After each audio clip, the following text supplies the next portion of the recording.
Hello, and thank you for tuning in to the Ask Me Anything Trauma channel. My name is Sia Mwewa, and I'm your certified trauma recovery coach. And today we'll be talking about 4 tips on how to handle holiday triggers and winter blues.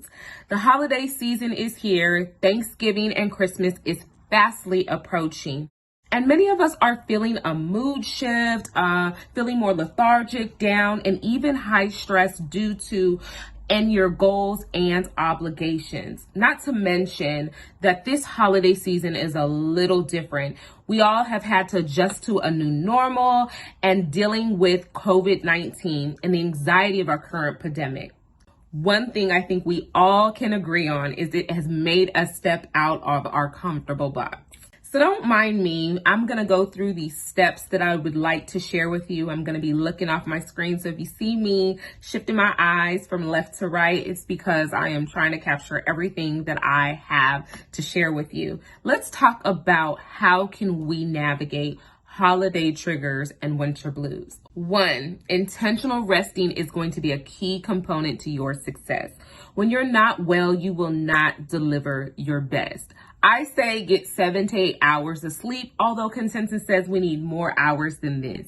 Your mind needs time to settle. Your body needs time to definitely recalibrate and prepare for these new goals, ideas, businesses that you're going to start in 2021. And we want to make sure you hit the ground running. So use this time to catch up on needed rest.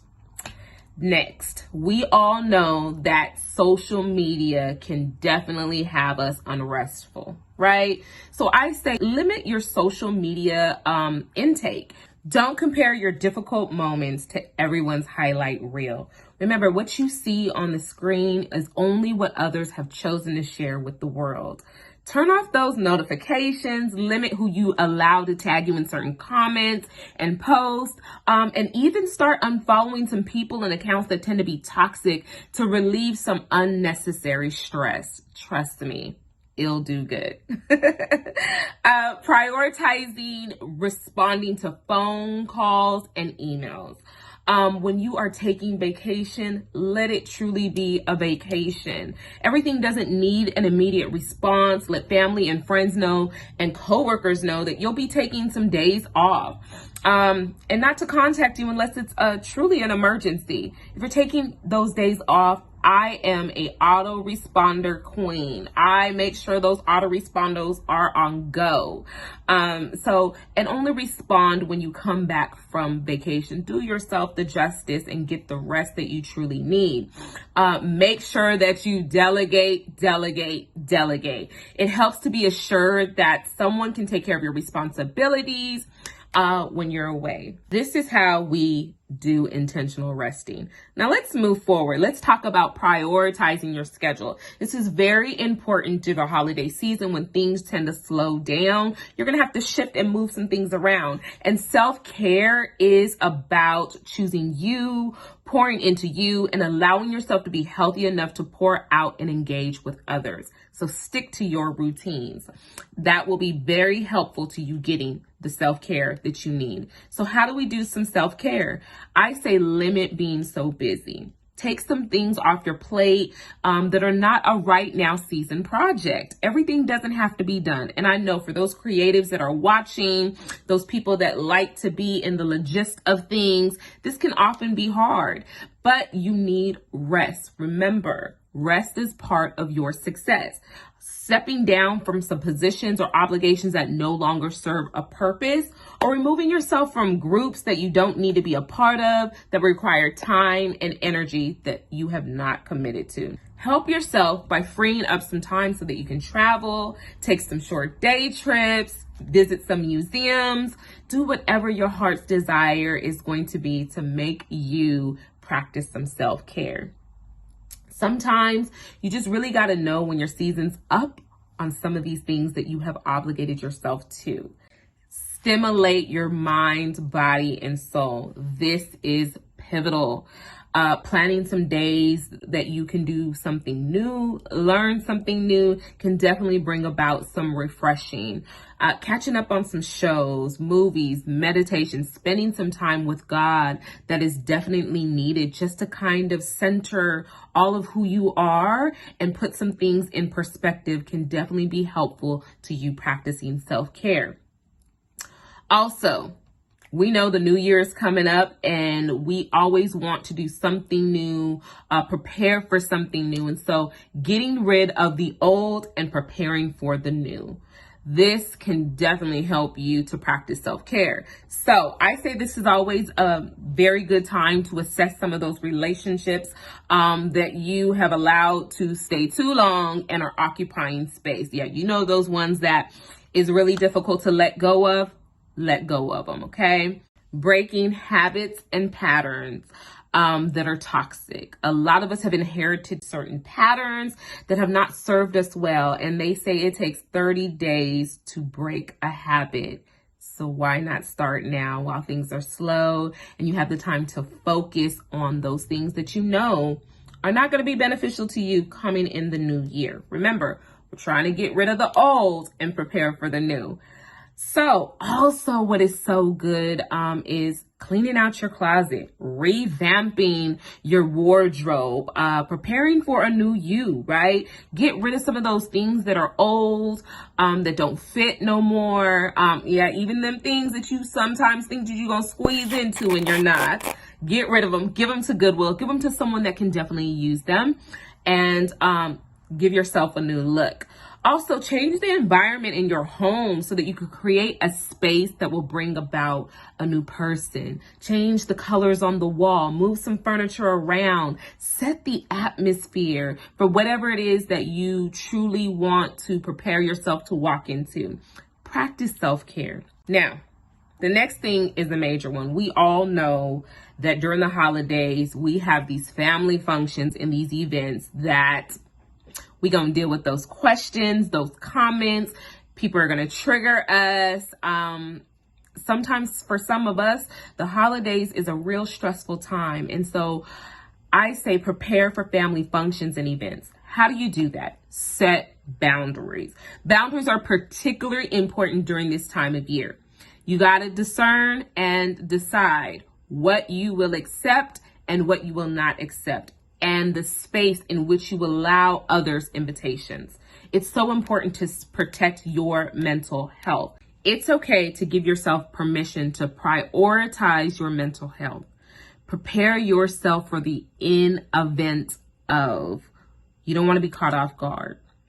The next thing that can help you for holiday events with family is prepare selective responses. Look, I am the person, I'm going to prepare a selective response because I don't want to be caught off guard and be discussing something that I'm not ready to be discussed, or I don't want areas within me to be triggered. So keep it short and simple. Don't engage in conversations that's going to lead to a dead end road or set off a bomb. Honestly, walking away is a response, and letting them know you're hanging up the phone or not going to respond to a text because of a boundary being crossed is a response as well. So prepare those selective responses. Trust me, it'll help you. Also, set an amount of time that you'll be present at a function. Don't cross your own boundary. If you know that 2 hours is your limit, give yourself 2 hours, show up, say your hellos, let them know when you're walking the door, hey, I'm here, I'm just here to say hello, I'm just only here for a short moment. So it's always best to set your limitations. Don't overcommit. Don't overcommit during the holiday. It's very important that you decide where you're going to be, when you're going to be, and how long you're going to be. And it's okay to leave a get together early if you are experiencing some anxiety increasing. And it's also okay to say, no, I will not attend. No has been my best friend in this season. So, last category, let's talk about tracking triggers and regulating emotions. This is important for you. You want to make sure that you are checking in with yourself, okay? And so the first thing is focus on the things that you can control. Try to focus on how you will manage your emotions, because emotions are very high. We know that this is a season that sometimes breakup happens. People get very lonely. Suicide rates go up and all kinds of crazy things happen. So checking in with yourself, managing your emotions, rather than worrying about others is definitely important. And you need to know that you are the person in charge of your own routine, your nutrition, and responses to emotionally charged situations. How you drive, and what places you stay away from. You are not in control of the weather, traffic, past occurrences, or unforeseen events. Focus on the things that you can control. Processing is definitely helpful. Know your triggers. Assess how you're feeling, why you're feeling the way you're feeling, and have your coping mechanisms on deck. Also, give yourself the first gift. I always say that I need to make sure that I am well first before I can be anything else for anybody else, right? So only give what you can afford. Don't do anything out of pressure or guilt. You will end up regretting it later. Trust me. And don't abandon you to please someone else. You are priority. I'm going to say it again. You are priority. Now, the last thing, don't have unrealistic expectations. I think a lot of us go into the holiday season hoping, wishing that things will be different. And if they are, great. But if they're not, don't set yourself up for inevitable disappointment. While we all can hope that things would be different from last year, allow people and situations to be what they are. Remember, the only thing that you can change is you. So I have given you 4 tips and 3 things under those 4 tips that you can do.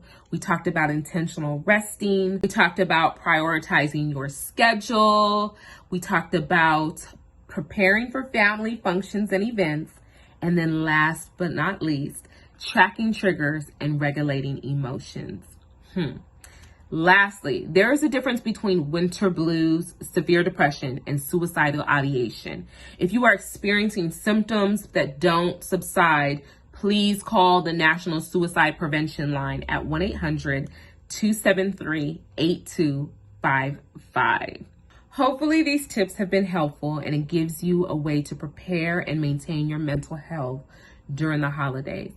For those of you that are subscribed to my channel and are struggling and can't seem to shake your winter blues, I would love to meet you in the trauma recovery coaching session to support you in navigating through this holiday season. Book you a trauma trunk session with the link description in the box below, and use code HEALED7 to get a special discount. All right, guys, that's it for this segment of Ask Me Anything Trauma. If you're not subscribed, make sure to hit the button so that you don't miss anything. Let me know who you are and where you're from. Here's to trauma, to triumph, fear to faith, and brokenness to strength. All right, catch me next time.